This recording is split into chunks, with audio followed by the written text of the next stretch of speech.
दुःखद अंतकरणाने जमलेले सर्वच पक्षाचे नेते, आजी माजी पदाधिकारी, पिंपरी चिंचवड शहरातील सर्व नागरिक,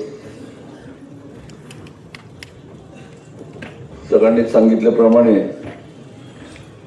28 तारखेचा हा काळा दिवस तुम्हा आम्हा सर्वांना बघायला मिळेल. इतकी दुर्दैवी घटना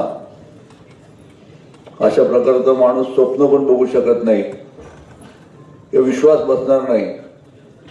सकाळच्या वेळेला ही बातमी कळल्यानंतर मगाची उमाताईंनी सांगितल्याप्रमाणे आम्हालाही असं वाटत होतं की कुठंतरी जखमी अवस्थेत तरी दादा कुठेतरी बाजूला पडले असतील, फेकले गेले असतील, अशा विचारानेच आम्ही सारखे टीव्ही बघत होतो. परंतु दुर्दैवाने आपल्या सर्वांना पचणार नाही अशा प्रकारची बातमी, संबंध महाराष्ट्राला हळहळ करणारी अशी दुःखद बातमी आपल्या सर्वांना ऐकावी लागली आणि या गोष्टीला सामोरं जावं लागलं. आपण सर्वांनी ज्या भावना व्यक्त केल्या की दादांसारखा उभ्या महाराष्ट्रामध्ये नेता पुन्हा घडणे नव्हे, ही तितकीच सत्य परिस्थिती आहे. जनमानसातला सामान्यातला सामान्य माणूस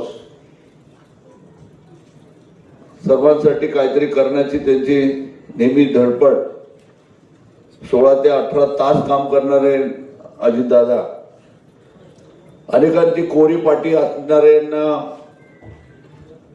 आमदार, नामदार, महापौर, अनेक पद, जिल्हा परिषद, नगरपालिका, ग्रामपंचायत असो, सर्वांना घडवणारे दादा अचानकपणे असे निघून जातील असं मुळीच वाटलं नव्हतं. सर्व जाती धर्माच्या लोकांना जवळ करणारे, सामान्यातल्या सामान्य माणसाची विचारपूस करणारे, आणि मगाशीच अजितने सांगितल्याप्रमाणे हॉटेलमध्ये न जेवता कोणत्याही सामान्य माणसाच्या घरामध्ये आणि हक्काने सांगणार की बाबा मला भाकरी आवडते, मला भाजी आवडते, मला मटकीची भाजी करा. इतक्या साध्या परिस्थितीमध्ये राहणारे दादा म्हणजे या राज्याचे उपमुख्यमंत्री म्हणून ज्यांनी काम केलं, ज्यांना झेड सिक्युरिटी होती. आता जिल्हा परिषदच्या निवडणुकीच्या अनुषंगाने नुकतेच एक 8 दिवसापूर्वी चाकणमध्ये माझा सहकारी, माझा पार्टनर सोमनाथ तरच, त्याची मिसेस ही त्या उभी आहे ग्रामपंचायतीसाठी. त्या गाडीत दुपारी त्यांच्यासोबत जात असताना तिथलं भाषण, आपण सर्वांनी चाकणचं भाषण पण तुम्ही ऐकलं असेल, बुट्टे पाटील ज्यावेळेला त्यांनी इथं प्रवेश केला तेव्हा त्यांनी सांगताना सर्व शेतकऱ्यांना पण असं सांगितलं की राजकारण वंगाळ आहे, राजकारणाच्या नादी लागू नका, राजकारणात पैसा ओतू नका, शेतकऱ्यांनी आपली जमिनी सांभाळून ठेवा, पैसे सांभाळा, मुलांना उच्च शिक्षण द्या, चांगल्या पद्धतीचं शिक्षण द्या, असे म्हणणारे दादा. आणि त्या गाडीमध्ये मी आणि तो सोमनाथ तरच माझ्याबरोबर असताना दादांना म्हणून दादा जवळच आहे, जवळच आहे म्हणता म्हणता 10, 12, 15 मिनिटाचा रस्ता गेल्यानंतर दादा त्याला सहज परत म्हणले, अरे मी या राज्याचा उपमुख्यमंत्री आहे आणि तुम्हाला काही जवळ जवळ जवळ करत कुठं नेतोय तुम्हाला फरफरट म्हणते. इतके सहजरित्या कुठली पण गोष्ट पचवून घेणार आहे, रागात थोडेसे बोलणारे पण तितकेच हळव्या मनाचे. शेवटी त्याला नाराज न करता तिथं गेले, थांबले आणि गाडीतनं उतरायच्या आधी एकच म्हणले, आता तिथं मी येतोय पण मला भाषण करायला सांगायचं नाही, मी भाषण करणार नाही.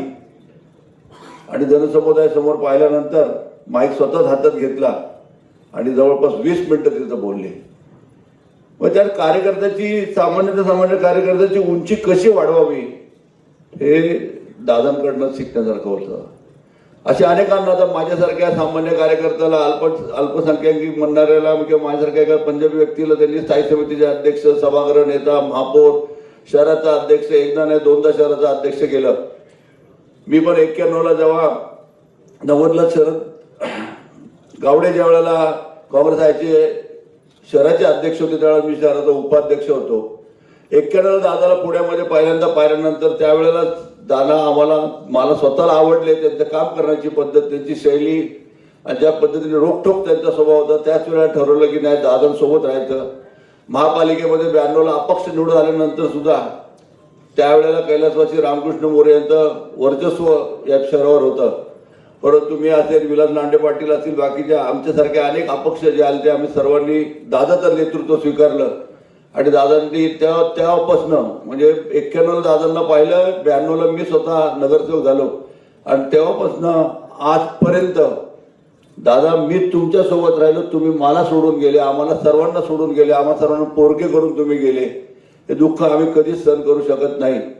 परंतु जी शिस्त, जे प्रेम आणि जे आशीर्वाद तुम्ही दिलेत, त्या शिस्त आणि प्रेम आणि त्या आशीर्वादाच्याच अनुषंगाने पुढील जीवन आम्ही व्यतीत करू.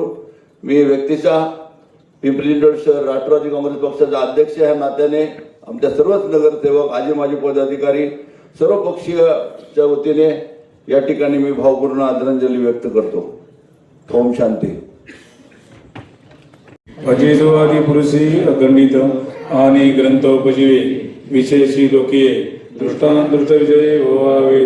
एत म्हणे श्री विश्वेश्वराव हा होईल दान बसावो. येणे वरे ज्ञानदेव सुखिया झाला. येणे वरे ज्ञानदेव सुखिया झाला.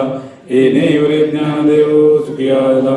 हरि ओम. शांती शांती शांती. उपस्थित सर्वांचंच या ठिकाणी या शोकसभेसाठी आपल्या महाराष्ट्र राज्याचे उपमुख्यमंत्री तथा पुणे बीड जिल्ह्याचे पालकमंत्री या शहराचे भाग्यविधाते